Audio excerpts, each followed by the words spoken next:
On December 7, 2017, Kuala Lumpur, the capital of Malaysia, woke up to tragic news. Ivana Smit, a 19-year-old Dutch model, was found dead on the 6th floor of a luxury apartment complex. She had fallen 14 floors, about 138 feet, from the 20th floor, completely naked, arms crossed over her chest, in a position that defies the logic of an accidental fall. What seemed like a tragic accident quickly turned into a dark mystery involving an American couple, wild parties, and a relentless 7-year quest for justice.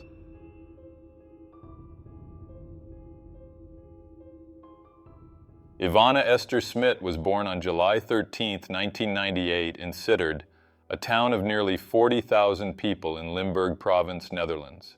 She was the youngest in her family with a 14-year age gap between her and her older brother Fred.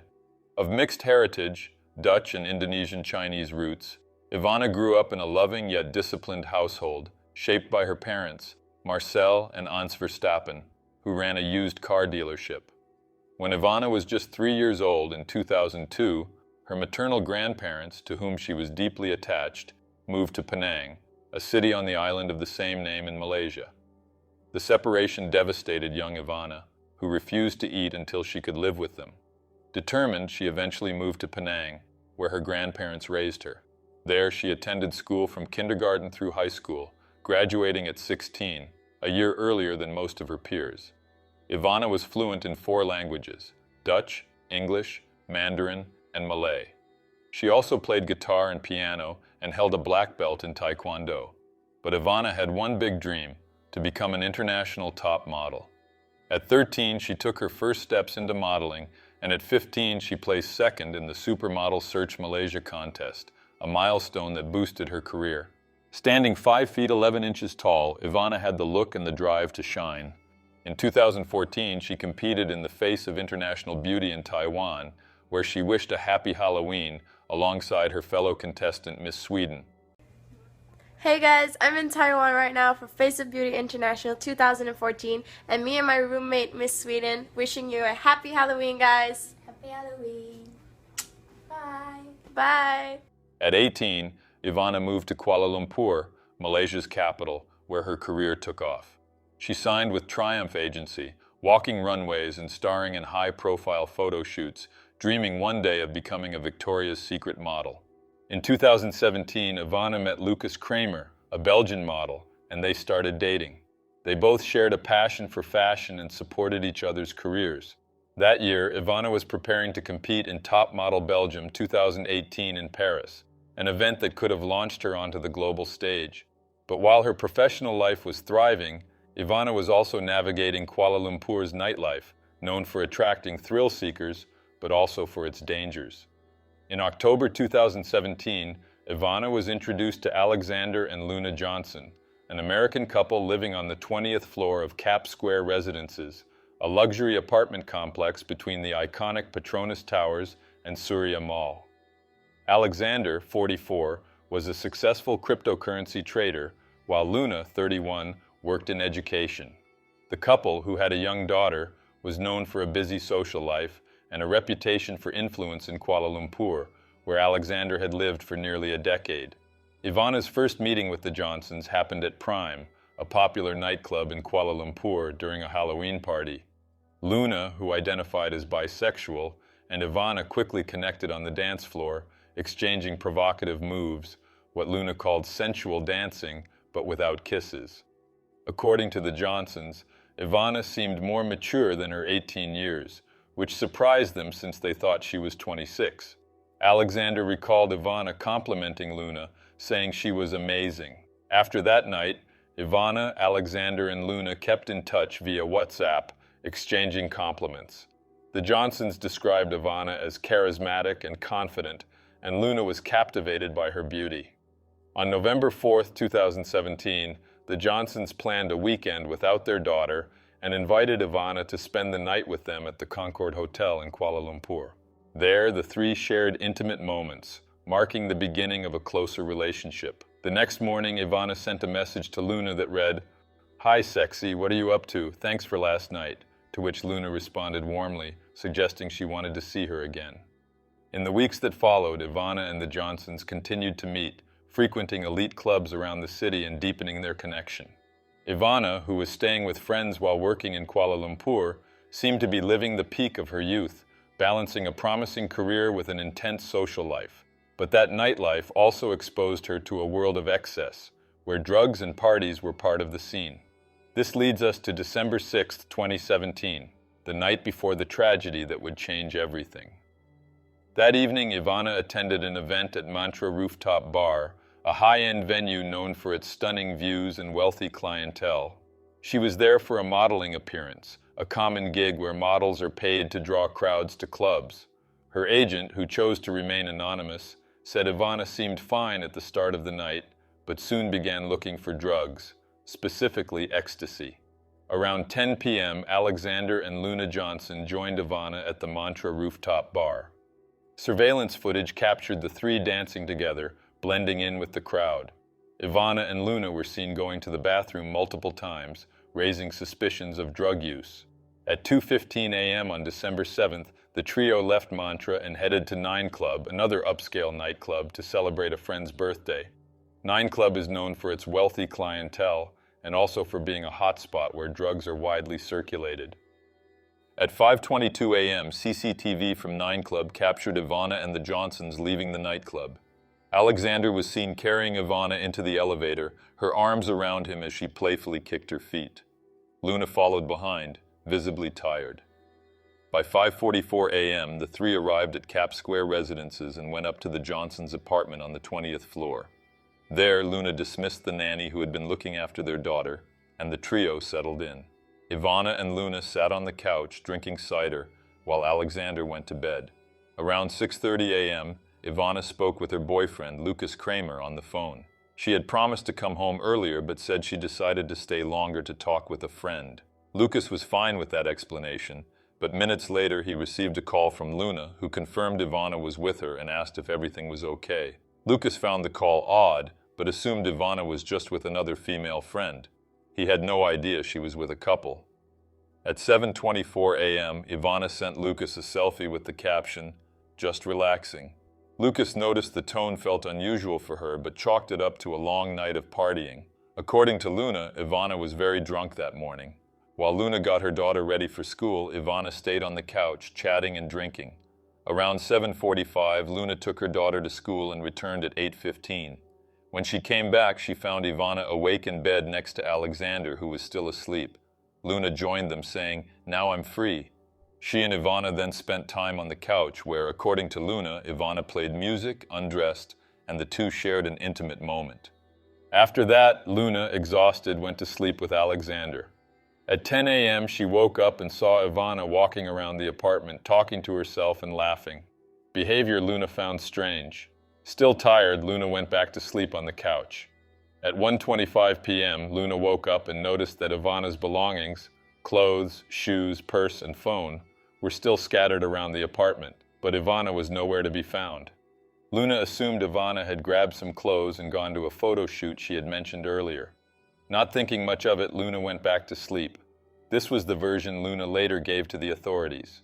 At 2:45 p.m. on December 7, 2017, a resident on the 6th floor of Cap Square Residences returned to his apartment and made a shocking discovery. The wooden balcony railing was destroyed, with debris scattered everywhere. As he stepped closer, something among the wreckage took his breath away. The naked body of a young woman, stiff, with her arms crossed over her chest in a position that seemed almost ritualistic, like a mummy. He immediately called the police, reporting that he had left home at 9:30 a.m. and returned at 2:45 p.m., meaning the fall had happened sometime within that window. Curiously, no one in the building reported hearing or seeing anything, despite the loud crash a fall from 14 stories, smashing through a wooden balcony, should have caused. The young woman was later identified as Ivana Smith. Investigators reviewed the building's security footage to trace Ivana's movements. The footage showed that at 5:44 a.m., Ivana entered the elevator with Alexander and Luna Johnson, residents of the 20th floor. There was no record of her leaving the building after that. Police went to the Johnsons' apartment, accompanied by the building's management. Their first attempt to make contact, around 3 p.m., failed. They reported hearing sounds of objects being moved inside the apartment, like vases clashing, but no one answered the door. At 5 p.m., the police returned. This time, Alexander and Luna opened the door. They claimed they had no idea what had happened to Ivana, saying they were asleep when she supposedly fell from their apartment at 10 a.m. Police found Ivana's belongings inside, her clothes, purse, shoes, and phone, but her underwear was mysteriously missing. Reporters described the Johnsons' reaction as disturbingly indifferent. They didn't ask to see the balcony or express any visible shock about Ivana's death. Alexander and Luna Johnson were initially detained, but not for Ivana's death. They were arrested on suspicion of drug use, a serious charge in Malaysia, where possession of illicit substances can carry the death penalty. The first drug test came back positive. Strangely, the Johnsons requested a second test, which came back negative. That second test raises serious questions. Why did authorities allow a retest that contradicted the initial result? Was this a sign of privilege or financial influence? While in custody, the Johnsons received unusually favorable treatment. They were allowed to make a phone call to their maid, instructing her to clean the apartment. The maid removed shards of a cider bottle that could have contained forensic evidence, compromising the crime scene before investigators could properly examine it.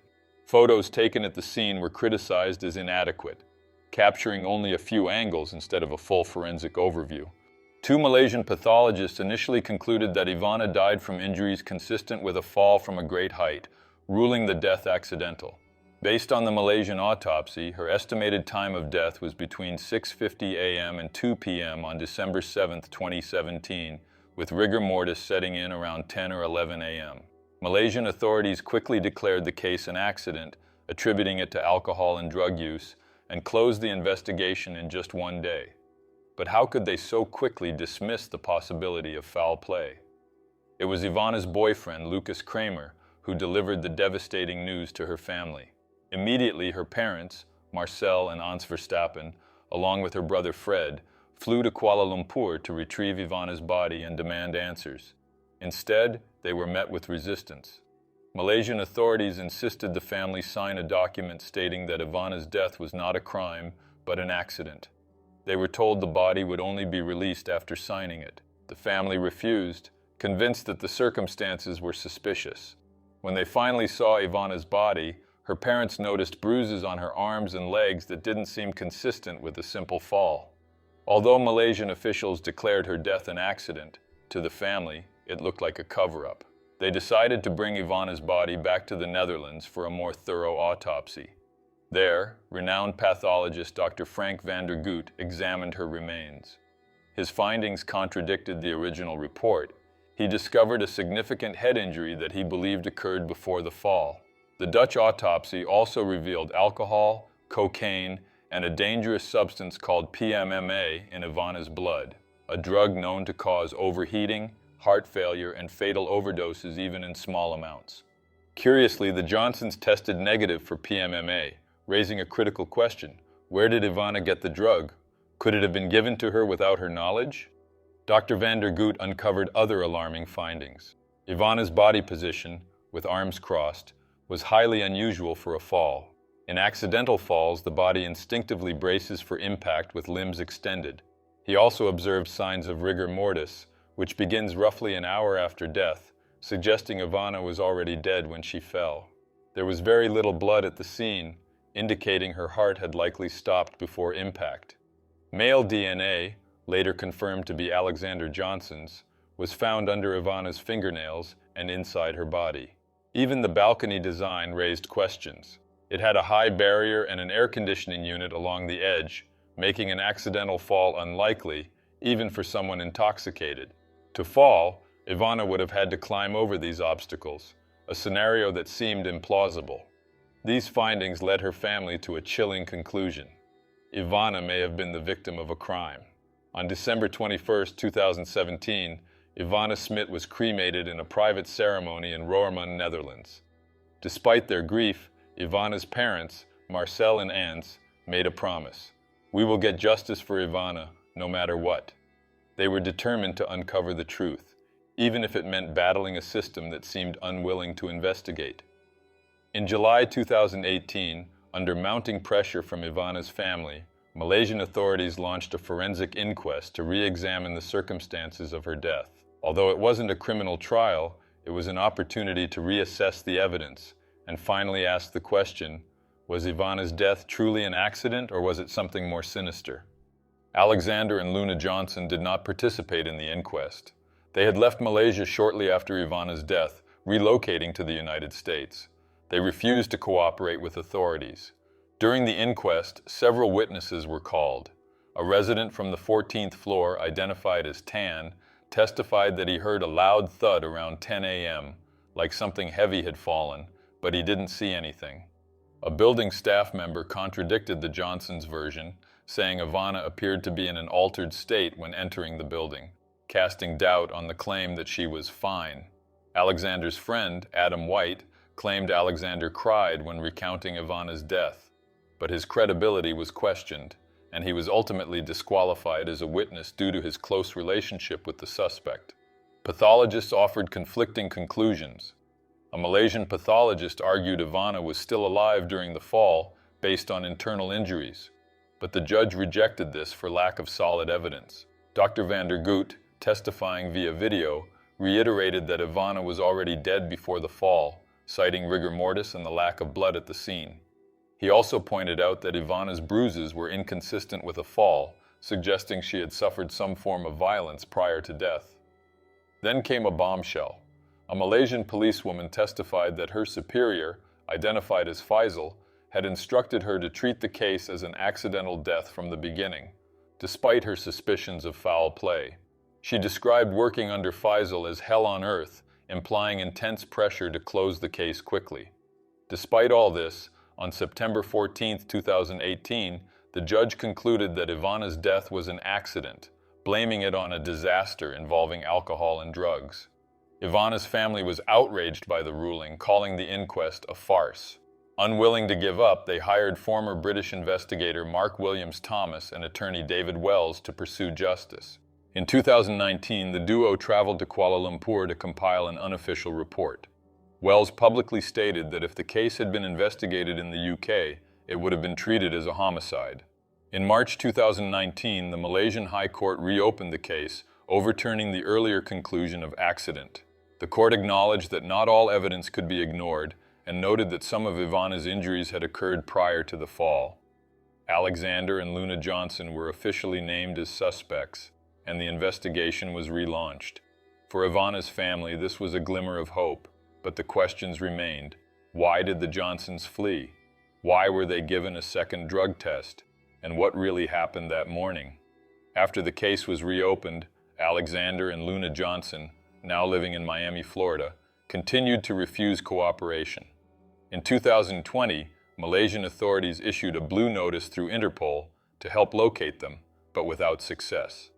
A Daily Mail reporter, accompanied by a film crew, found Luna on the streets of Miami. She was polite but asked for the camera to be turned off, claiming that she and Alexander had received online threats, including an anonymous call threatening to kidnap their daughter. Ivana Smith's case sparked outrage in Malaysia, raising concerns about the influence of wealthy expatriates and possible flaws in the justice system. Ivana's family, led by her mother Ans Verstappen, continued to push for justice. In 2023, they appealed directly to Malaysian Prime Minister Anwar Ibrahim, seeking support to reopen the criminal case. In 2024, Ivana's family took a new step in their fight for justice. They filed a civil lawsuit against the Malaysian government, the Inspector General of Police, and the Ministry of Home Affairs, alleging negligence and mishandling of the investigation. Ivana's mother accused the authorities of failing to secure the crime scene, prematurely declaring the cause of death, and conducting an inadequate investigation. On August 28, 2024, the Malaysian government proposed mediation to resolve the lawsuit. The family initially expressed openness to the idea, provided it was done in good faith. However, negotiations broke down, and the case was set for trial on October 30, 2024. Meanwhile, on October 14, 2024, Malaysian authorities issued a new blue notice via Interpol in an attempt to locate Alexander, then 51, and Luna, 37, hoping to bring them back for questioning. 7 years after Ivana Smith's death, her family is still fighting for justice. The civil trial against Malaysian authorities, which began on October 30th, 2024, marks an important step, but the prospect of a criminal trial against the Johnsons remains uncertain. Interpol continues to search for Alexander and Luna, but extraditing them from the United States to Malaysia is complicated, and the available evidence may not be strong enough to support prosecution. For Marcel and Hans Verstappen, the fight isn't only about punishment, it's about honoring Ivana's memory and ensuring her death is not forgotten. The case of Ivana Smith raises serious questions. How did an 18-year-old full of life and ambition end up dead after falling from a 14th-floor balcony? Why were the Malaysian authorities so quick to dismiss the possibility of foul play? And what are Alexander and Luna Johnson hiding? Can influence and money really buy silence in Malaysia? Most importantly, will Ivana Smith ever get the justice her family desperately seeks? 7 years later, Ivana's mystery remains unsolved. Her family keeps fighting and the world keeps watching. But what about you? What do you think happened to Ivana? Was it an accident or a crime?